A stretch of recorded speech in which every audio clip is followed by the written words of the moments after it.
देशात पुन्हा कोरोनाने डोकं वर काढण्यास सुरुवात केली आहे। आतापर्यंत 12 जणांचा मृत्यू झालाय।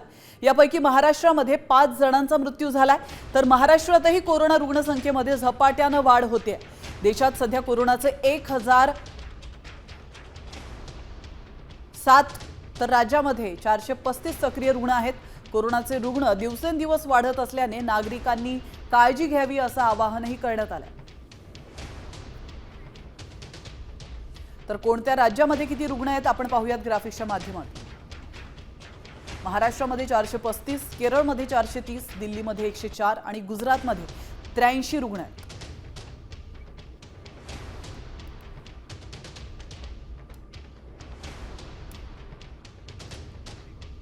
तर आपण पाहतोय अतिशय महत्त्वाची बातमी, देशामध्ये कोरोनाचे 13 जणांचे बळी गेलेले आहेत। देशामध्ये 1107 तर महाराष्ट्रामध्ये 435 सक्रिय रुग्ण आहेत।